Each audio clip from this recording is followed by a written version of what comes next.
Light, medium, dark roast, triple shot, and maybe even decaf. The world of coffee is changing here in the Magic City. So tonight we're on special assignment to see exactly how the coffee scene is brewing from the grounds up here in Billings.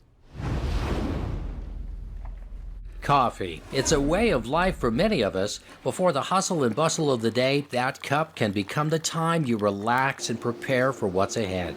A group of Billings entrepreneurs has turned that cup of coffee into a craft. So remember, won't you, for coffee that's good to the very last drop, always look for the jar with the stars on top. Dubbed the first wave, instant coffee conveniently provided that jolt when you needed it.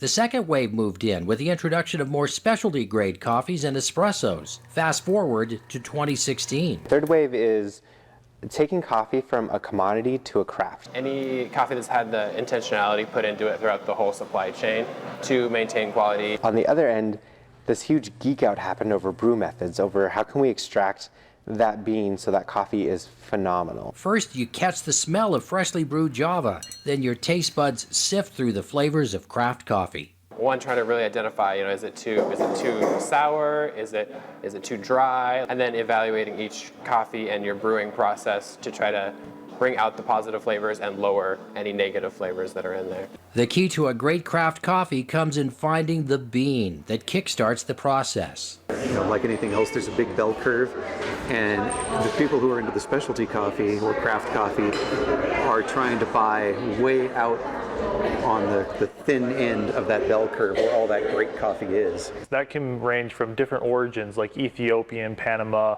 Peru, Colombia. Once you have great coffee beans, the craft industry focuses on the formula where preparation is key for perfecting taste. You can change the way the coffee tastes from the roasting. You can get berries, or strawberries, blueberries from Ethiopian coffees.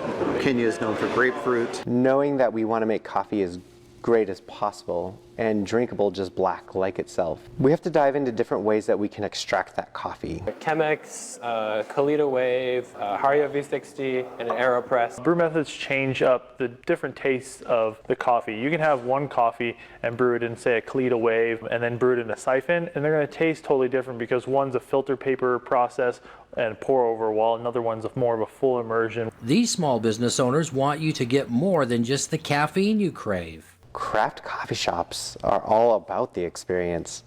They're all about having a moment, and it's a moment between you and this cup of coffee, and sometimes you, this cup of coffee, and some other people. That environment where you're known, your favorite drink, your favorite person's on shift, they know you, they ask how you're doing. Another great thing with all this coffee coming into Montana is I truly believe coffee brings people together.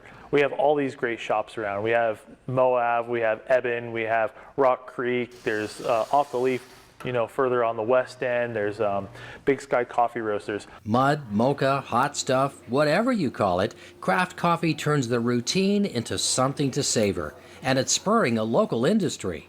Believe it or not, Billings is on the map for craft food, coffee, beer. We're big believers that the coffee community will grow together. You can learn from everybody and what everybody else is doing. It's like, ooh, that's a good idea, I should try that. Or it's like, how'd that work?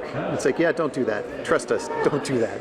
The more people exposed to specialty coffee, the more people are enjoying it, the more places they're looking around for it. We're going to encourage that. We're going to encourage that you come check out our store and then you go and grab coffee somewhere else. I want people to be overwhelmed with options of greatness, and then we can just say coffee. Tell me about coffee in Billings, and you just say it's coffee in Billings. It's great. Pretty complex. Absolutely. Nice story. The story was shot, written, and edited by our Q2 director and photographer, Justin Hosa. Thank you so much. You can almost smell the aroma. Yes, you can. Makes me embarrassed about the Mr. Coffee I used to crave in the morning.